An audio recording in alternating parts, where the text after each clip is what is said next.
안녕하십니까. 식탁 위의 성경의 박영준 목사입니다. 오늘 첫 시간에는 제가 가장 좋아하는 성경 구절인 잠언 16장 9절을 함께 보도록 하겠습니다. 사람이 마음으로 자기의 길을 계획할지라도 그의 걸음을 인도하시는 이는 여호와시니라. 요 구절입니다. 오늘 저와 함께 읽은 이 말씀은 잠언에 있는 말씀입니다. 오늘 말씀 보시면 사람이 자신의 길을 계획한다. 그리고 그의 걸음을 인도하는 자는 여호와다라고 말씀하고 있습니다. 이스라엘 사람들은 마음, 즉 심장이 우리가 지금 생각을 하고 있는 뇌의 역할을 하고 있다라고 생각을 했습니다. 즉 이성적으로 판단하고 계획하고 그 생각을 하는 역할을 인간의 신체 기관 중에서 심장이 하고 있다라고 생각을 했었습니다. 그래서 마음으로 계획한다라는 것입니다. 이 말은 감정적으로 미래의 일을 계획한다는 것이 아니라 이성적으로 차분히 그리고 계획적으로 자신의 미래의 일을 설계한다. 이러한 의미입니다. 이런 말씀을 처음 들었을 때 우리가 딱 생각이 드는 것은 두 가지 정도라고 볼 수 있습니다. 첫 번째는 사람이 계획을 하더라도 결국 하나님의 뜻대로 된다는 뜻이구나. 혹은 두 번째는 사람이 계획하는 것을 하나님이 도우시고 실현되도록 도와주시는구나라고 생각을 할 수 있습니다. 이 두 가지의 것에 대해서 한번 나눠보겠습니다. 첫 번째의 것, 즉, 사람이 계획을 하더라도 결국 하나님의 뜻대로 된다는 것이구나 라는 첫 번째 의견이 위험한 것인데, 첫 번째는 결정론이라고 하는 위험한 생각에 빠질 수 있습니다. 결정론이라는 것은 인간의 미래의 것이 하나님에 의해서 이미 결정되어 있다라고 생각을 하는 것입니다. 예를 들면 아담과 하와가 선악과를 따먹고 타락한 것, 혹은 예수님이 십자가를 지시게 된 것 등 모든 일들이 하나님의 계획 안에 이미 세워져 있다라고 생각을 하는 것입니다. 이러한 생각의 중심에는 하나님은 전지전능하다라는 생각이 있습니다. 하나님께서는 전지전능하시기 때문에 모르는 것이 없기 때문에 우리의 과거뿐만 아니라 미래에 있는 모든 일어날 일들도 이미 알고 있다라는 생각입니다. 그런데 이러한 결정론은 잘못된 것입니다. 그리고 전지전능하다의 의미를 잘못 알고 있는 것입니다. 여러분, 인간의 미래는 결정되어 있습니까? 아닙니다. 인간의 미래는 결정되어 있지 않습니다. 신학적으로 이것을 미래는 닫혀 있지 않고 열려 있다라고 표현합니다. 미래가 열려 있다라는 말은 수많은 가능성들이 존재하고 있고 그 가능성 중에 하나가 우리의 미래가 된다라는 것입니다. 하나님이 전지전능하다라는 말은 하나님은 그 수많은 가능성들을 알고 있다라는 의미이지 그 중에서 어떤 것이 진짜 우리의 미래가 될지 알고 있다라는 의미는 아닙니다. 예를 들면 잠깐 보자면 아담과 하와는 자신의 교만함으로 인해서 자신의 의지대로 선악과를 따먹는 죄를 지은 것이고 예수님은 자신의 인류를 향한 사랑으로 신이 십자가를 지시기로 결정하신 것입니다. 예를 들면 커피와 물이 있습니다. 그럼 제가 5분 뒤에 커피를 마실 수도 있고 물을 마실 수도 있습니다. 하나님이 알고 있다는 것은 내가 커피를 마실지 혹은 물을 마실지를 알고 있다는 의미가 아니라 내가 커피를 선택했을 때의 결과, 그 다음에 물을 선택했을 때의 결과를 모두 다 알고 있다는 의미입니다. 그러니까 내가 물을 먹을지 커피를 먹을지를 결정된 것, 이미 알고 있다는 것이 아니라 그 두 개의 가능성 모두를 알고 있고 이 두 가능성을 중에서 내가 어떤 가능성을 선택했을 때의 그 결과를 알고 있다는 의미입니다. 이런 의미에서 미래는 열려 있다라고 표현한 것입니다. 인간과 하나님은 유기체, 즉 영향을 주고받는 존재입니다. 이 영향을 주고받는 동안에 미래에 존재하는 수많은 가능성이 좁혀지게 되고 그 중에 하나가 우리의 미래의 일로서 결정되게 되는 것입니다. 실현적으로 나타나게 되는 것입니다. 만약에 하나님의 전지전능함으로 인해서 우리의 미래가 닫혀 있고 결정되어 있다는 것이 맞다면 오늘 우리는 말씀을 다시 읽어야 합니다. 예를 들면 만약에 결정론이 맞다면 우리의 미래가 결정되어 있다면 오늘 본문은 그렇게 읽어야 됩니다. 사람이 마음으로 그 길을 계획할지라도 그 길을 만드는 분은 여호와시니라. 그런데 오늘의 본문은 이와 같이 말씀하고 있지 않습니다. 사람이 길을 계획하지만 여호와께서는 그 걸음을 인도한다라고 말합니다. 아까 말씀드렸던 것처럼 길은 미래이고요. 걸음은 현재를 말합니다. 길과 계획은 미래를 의미하지만 걸음과 인도는 현재를 의미합니다. 즉 하나님은 인간의 미래를 결정해 놓고서 그 끝에 서 계신 것이 아니라 인간과 함께 우리의 현재와 함께 계신다라는 겁니다. 그리고 인간의 미래는 열려 있으며 이 미래는 인간과 하나님이 함께 만들어가는 것입니다.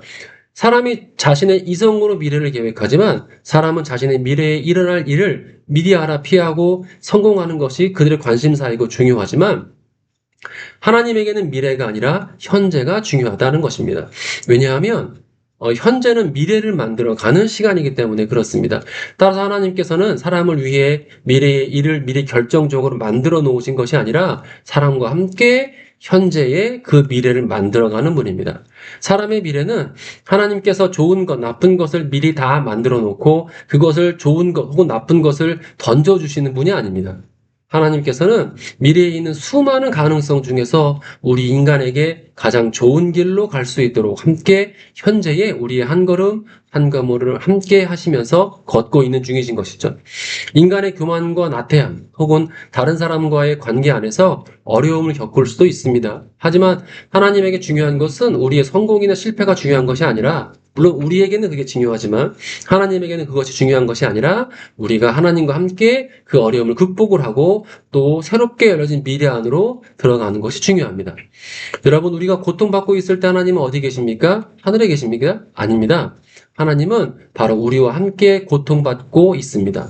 그리고 우리가 이런 어려운 상황을 잘 이겨나갈 수 있도록 현재 우리의 걸음을 인도하시고 함께 하고 있는 것입니다. 그리고 위로하고 있는 것입니다. 그래서 우리가 고통받고 있는 이웃들이 있다면 도와주어야 하는 것입니다. 왜냐하면 그 사람의 고통과 어려움만큼 하나님도 현재 고통받고 있기 때문에 그렇습니다.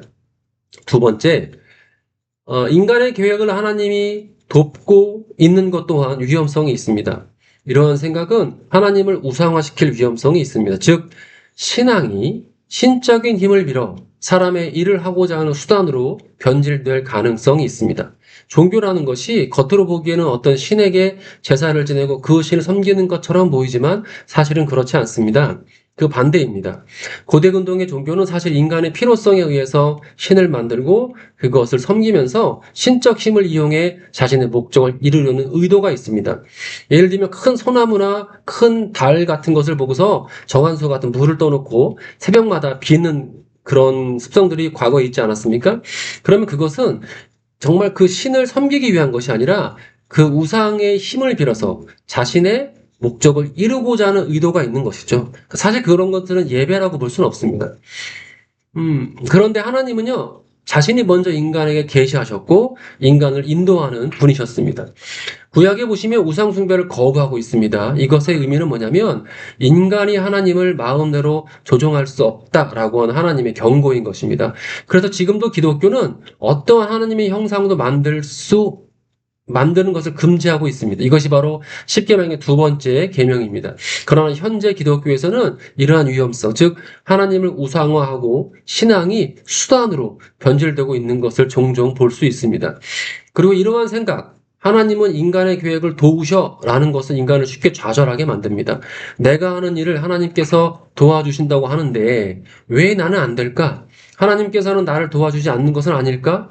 저 사람은 도와주고 왜 나는 도와주지 않을까라는 생각이 들게 되면 하나님으로부터 소외감이 생기고 이것은 불신앙으로 이어지게 되고 결국에는 교회에 나가지 않게 되는 아주 무서운 결과를 초래하게 됩니다. 그리고 성공하는 사람에게는 하나님이 함께 하시고 실패하는 사람에게는 하나님이 함께하지 않는다는, 큰 교회에는 성령님이 함께하시고 작은 교회는 함께하지 않는다는 지극히 인본주의적이고 자본주의적인 생각이 우리도 모르게 우리의 신앙으로 들어오게 됩니다.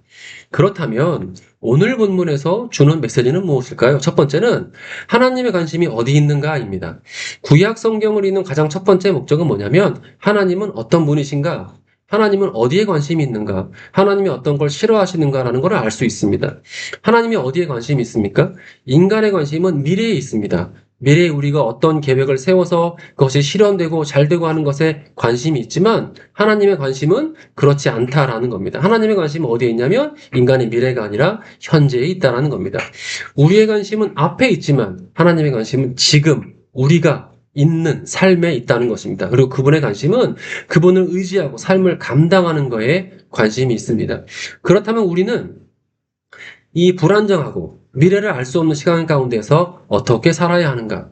미래를 모르고 열려있는 미래를 사는 인간이 현재를 어떻게 살아야 하는가? 그리고 현재는 어떤 의미가 있는가? 이것에 대해 잠깐 살펴보도록 하겠습니다.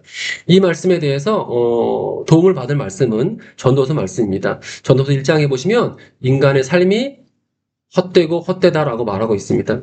그 여러 가지 가능성 중에 하나는 뭐냐면 인간의 미래는 예측할 수가 없기 때문에 그렇습니다. 전도서 8장 14절에 보시면 세상에 헛된 일이 있나니 악인의 행위대로 받는 의인도 있고 의인의 행위대로 받는 악인도 있다. 내가 이르노니 이것도 헛되다라고 말하고 있습니다.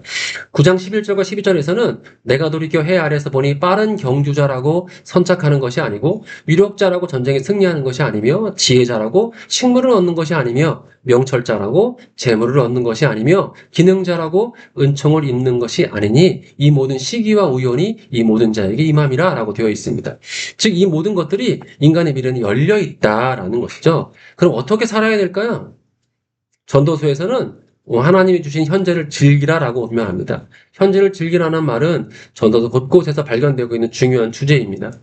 그런데 이러한 권면이 내일 일은 모르니까 오늘 막 살자라고 하는 쾌락주의로 오해해서는 안 됩니다. 전도서에서는 우리가 현재 갖고 있는 시간과 혹은 가족과 재물이 하나님으로부터 온 것임을, 하나님의 선물임을 분명히 전제하고 있습니다. 구약은 인간을 피조물로 이해하고 있고 그렇게 규정을 하고 있습니다. 피조물이 피조물다울 때 창조자가 기뻐할 것이고요. 즉 피조물은 창조자가 주신 허락하신 것을 감사하며 즐기는 것이라 생각이 됩니다. 자신이 하나님이 되려는 생각, 하나님을 이용하려는 생각은 잘못된 것입니다. 또한 피조물에게 주시는 인생이라는 시간과 우리가 누리라고 하는 많은 것들을 스스로 포기하고 일생을 고행 가운데 있다면 이것도 피조물로서의 삶을 즐기는 바른 자세는 아닐 것입니다. 인간의 계획과 하나님의 인도 사이에는 모순이 있을 수 있습니다. 그래서 사람들은 하나님을 자신의 계획에 이용하려고 하기도 합니다. 또한 하나님이 주시는 자신의 이성과 노력, 그리고 인간의 즐거움을 포기해 버리기도 합니다. 그런데 우리는 하나님과 함께 해야 합니다. 기도와 말씀, 묵상을 통해서 그리고 공동체 함께 드리는 예배를 통해서 하나님과 함께 해야 합니다. 그리고 그분의 뜻을 알아야 합니다. 그분의 인도하심을 받아야 합니다. 동시에 인도하시는 가운데에서 하나님이 주시는 이성이 충분히 발휘되어야 할 것입니다. 이 두 가지는 함께 일을 해야 하는 것입니다. 하나님과 함께하는 이 현재는 또한 그분이 주시는 것들을 즐겁게 누릴 수 있게 해줍니다. 오늘 말씀을 통해서 결론적으로 말씀을 드린다면 인간의 계획은 인간의 생각은 미래에 있지만 하나님의 관심은 현재에 있다는 것. 그래서 현재 하나님과 어떻게 살아야 되는가? 현재 하나님께서 우리에게 주시는 모든 상황들을 감당하고 감사하고 기쁘게 사는 것이 하나님께서 원하시는 것임을 잊지 말아야 할 것입니다. 오늘은 여기까지 하겠습니다. 다음 시간에 또 만나겠습니다.